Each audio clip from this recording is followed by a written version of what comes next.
Est-ce que tu as vu L'arnaqueur de Tinder? Si tu ne l'as pas vu sur Netflix, je te conseille d'aller voir ça parce que je vais te présenter 8 principes psychologiques que tu dois absolument connaître si tu veux pas te faire avoir en amour. Mais tu vas voir qu'on va faire aussi un parallèle avec Christophe Rocancourt, qui est un Français qui a arnaqué des dizaines de stars américaines dans le monde des affaires du coup. Et donc je vais faire un parallèle avec Christophe Rocancourt par la suite. Mais en gros, Simon Leviev est un homme très séduisant, c'est censé être un multimillionnaire, ultra affectueux, bref on en reparlera tout à l'heure, mais en gros ce mec a arnaqué plus de 10 millions de dollars à des femmes. Un truc de fou quand même. Donc, il fallait forcément que je t'en parle et j'aimerais évoquer avec toi ces 8 principes et tu vas voir qu'on va parler aussi de Christophe Rocancourt juste là, maintenant, avec le premier principe qu'on appelle la motivation incitative. Par définition, la motivation incitative, c'est le fait que nos comportements sont influencés par le monde extérieur. C'est-à-dire que parfois, on a des motivations externes. On sait qu'on peut trouver des récompenses dans le monde extérieur. On peut avoir de l'argent grâce à l'autre, on peut avoir de l'admiration, on peut gonfler son ego. Et c'est là où j'aimerais te parler de Christophe Rocancourt, c'est que lui, il avait bien compris qu'en gros, les stars américaines cherchaient à gonfler leur ego. Mais non, ils sont dans l'ego, ils ont toujours ce Ils en veulent toujours plus. Son surplus de confiance, et de penser que... Et c'est ça, c'est le vrai péché de ça, c'est la vanité, donc... Et ils pensent d'ailleurs qu'ils sont beaucoup plus intelligents que toi. À gonfler aussi leur portefeuille, donc à avoir plus d'argent. Et ça, il l'avait parfaitement compris. Et du coup, il comprenait en gros la motivation intrinsèque et extrinsèque du coup de ses victimes. Simon Leviev, qui est le fameux arnaqueur de Tinder, sait que les femmes cherchent de l'amour, de l'admiration, un certain statut social. Et c'est sur ça qu'il va jouer. C'est pour ça que c'est important de comprendre quelle est ta motivation extrinsèque, c'est-à-dire qu'est-ce que l'autre peut t'apporter. À partir de là, quand tu sais quelle est ta faille motivationnelle, entre guillemets, tu sais exactement sur quoi agir. Et donc ces femmes-là, parmi elles, certaines étaient dépendantes affectives. Évidemment, quand tu as un beau gosse multimillionnaire qui arrive et qu'il te donne de l'amour, on le verra dans le deuxième principe, tout de suite, tu t'engages dans un truc. C'est ultra motivant pour toi, évidemment, parce que tu es avec un mec qui correspond à toutes tes attentes. Tu as une dépendance affective, et donc ta motivation, c'est le deuxième principe qu'on va évoquer maintenant, le love bombing. Le love bombing, c'est tout simplement le fait de donner de l'affection à 200% à la personne. On lui offre des cadeaux, et c'est exactement ce que va faire Simon Leviev. Dès le départ, il va offrir des bouquets de fleurs de dingue, des balades en limousine, le jet privé, du caviar, bref, tout ce que tu veux. Et une personne dépendante affective, ou une personne qui recherche tout simplement l'amour, eh bien évidemment qu'elle va être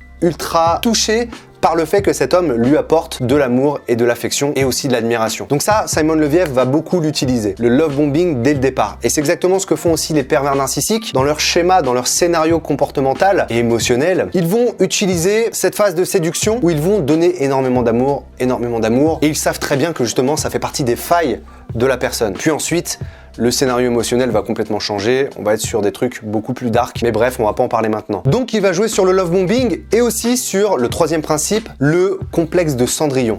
La sensation qu'un prince viendra nous sauver reste ancrée en nous. Même si on sait que c'est de la fiction, on y croit quand même un peu.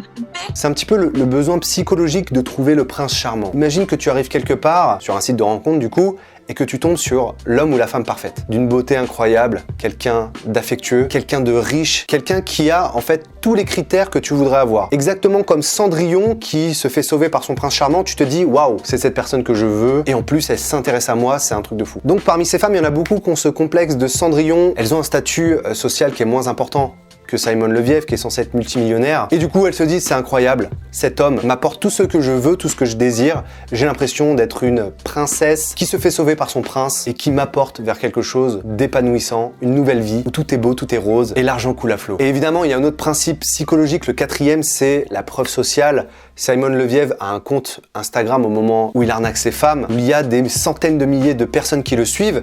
Et ça a une influence évidemment. C'est Robert Cialdini qui en parle dans son livre Influence et manipulation. La preuve sociale, c'est tout simplement le fait de se dire que si quelqu'un a beaucoup d'abonnés et beaucoup suivi sur les réseaux sociaux notamment, ou alors tout simplement quand tu vas au restaurant et que tu vois une file d'attente devant le restaurant, tu te dis tout de suite que cette chose a de la valeur et qu'on peut lui faire confiance. Donc la preuve sociale est quelque chose à pas négliger aussi. Fais très attention justement à ne pas te faire influencer par quelqu'un qui est beaucoup suivi et donc ne pas te faire avoir par le biais d'autorité. C'est un autre principe de Robert Cialdini. La preuve sociale peut aussi renforcer l'autorité, l'éthos de la personne. Donc concrètement, au départ, les premiers jours, les premières semaines, Simon Leviev fait des cadeaux, est ultra attentif. Bien sûr, de temps en temps, il joue sur le manque.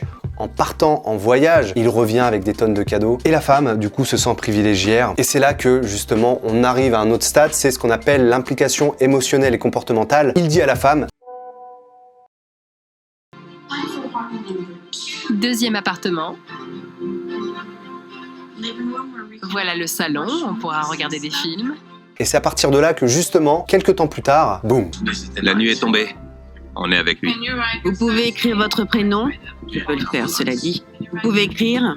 On était dans la joie, c'était magnifique, l'épanouissement total. Et là, Simon Leviev fait croire qu'il se fait attaquer, qu'il a des ennemis. Et il va commencer à jouer sur le registre du syndrome du sauveur et de la réciprocité. Le syndrome du sauveur, c'est souvent les dépendants affectifs qui ont ça, c'est-à-dire que quand tu es dépendant affectif, tu vas chercher à vouloir sauver l'autre. Étant donné que tu n'arrives pas à gérer tes propres émotions, tu vas chercher à gérer les émotions d'autrui. Ou alors avoir une emprise sur la vie de l'autre. Tu n'es plus placé en tant que victime, mais tu es placé en tant que sauveur dans la relation. Et là, la personne que tu aimes te dit qu'elle est en danger. Et donc, évidemment, que tu as envie de la sauver. On est aussi dans le principe de réciprocité, c'est-à-dire que, par définition, la réciprocité, c'est le fait de donner en retour les avantages reçus d'autrui.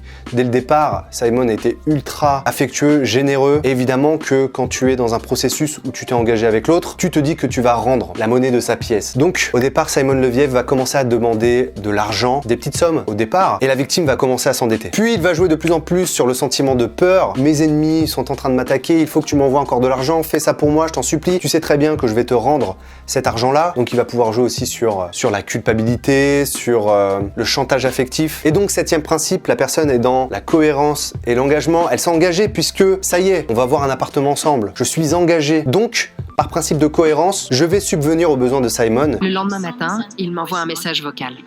À cause des risques concernant ma sécurité, on m'a interdit d'utiliser ma carte de crédit. J'aimerais te demander un service. Si tu as une American Express, je peux la relier à mon compte bancaire. Je suis sa copine. C'est normal qu'il me le demande à moi.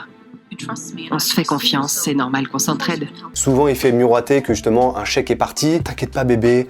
Je te fais un chèque de 250 000 $, ça couvrira les frais de 50 000. Évidemment, à chaque fois, c'est des chèques en bois. Et on en vient tout simplement au huitième principe qui est le biais d'engagement. Même si tu as des signaux d'échec, que c'est mort, que tu ne recevras pas l'argent, que tu ne seras pas remboursé ou que la personne se fout de ta gueule, tu te dis, tu persistes dans tes comportements négatifs. Et ces victimes-là, en fait, finalement, étaient dans ce principe-là. C'est-à-dire qu'elles se disaient que finalement, la situation allait revenir à la normale et que tout allait repartir comme en l'an 40, où tout se passait bien dans la relation.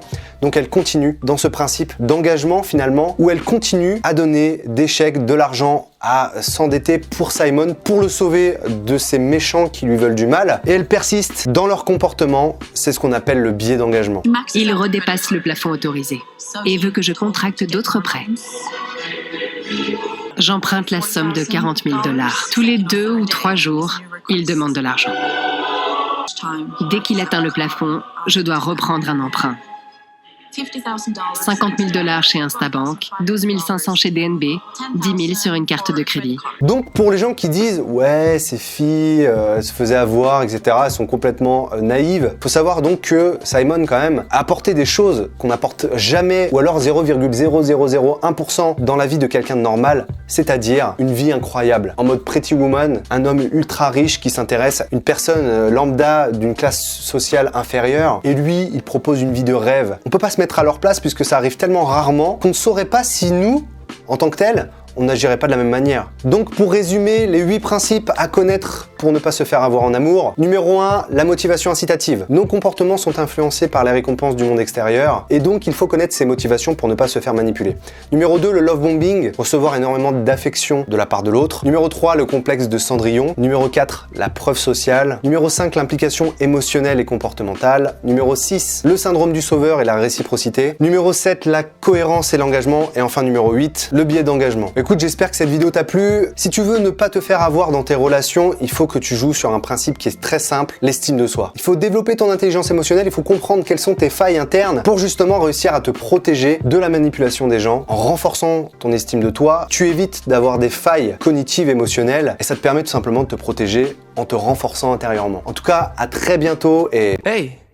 Salut! Et tu peux rejoindre notre école d'intelligence sociale. Je t'explique dans la description. Moi je suis Raskar Kapak et je t'attaque avec mon mag. La vie une chose, trappe pas de quartier quand les lyrics frappent. Mon sourire